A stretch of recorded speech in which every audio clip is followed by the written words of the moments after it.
Richard, exhausted and hollow, almost dismissed her.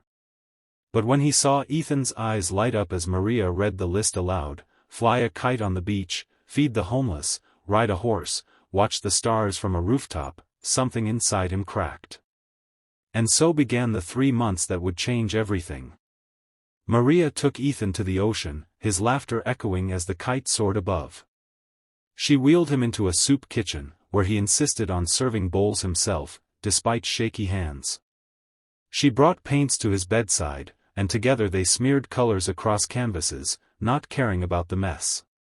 Every small dream checked off gave Ethan strength, and gave Richard something he hadn't felt in years, hope. But the most powerful moment came on a chilly night when Maria led Ethan and Richard to the rooftop of the mansion. They wrapped themselves in blankets and stared at the stars.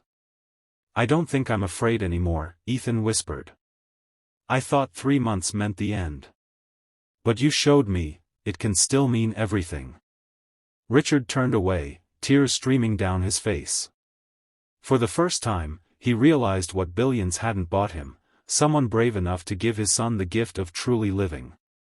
3 months later, Ethan passed away peacefully, holding Maria's folded paper star in his hand. At the funeral, Richard stood before the crowd of powerful men and women, his voice breaking. "My son didn't leave this world empty. He left full, because one woman reminded him that life is not measured by length, but by love." Richard never forgot. He set up a foundation in Ethan's name, funding experiences for terminally ill children around the world, children who deserve to dream, just like Ethan. And at the heart of the foundation, he placed Maria in charge. Because sometimes, the most powerful acts don't come from the wealthy or the mighty. They come from the quiet hearts willing to love when it matters most. The hospital room was quiet except for the faint beeping of the monitor. Ethan, the only son of billionaire Richard Hale, stared at the ceiling with tired eyes. Just 17, yet the doctors had given him 3 months, 3 months before a rare heart condition would take him away. Richard had everything money could buy: private jets, estates across continents, a name respected in boardrooms worldwide. Yet, as he sat beside his frail son, he felt powerless. Wealth couldn't buy time. And that's when Maria quietly walked in. She wasn't family. She wasn't a doctor. She was their maid. Maria had worked for the Hale family for 10 years, often unnoticed in the vast mansion, dusting chandeliers and polishing silverware. But Ethan noticed her. Unlike the endless line of tutors and nurses, Maria didn't treat him like a patient or a fragile heir. She treated him like a boy who still wanted to laugh, to dream, to live.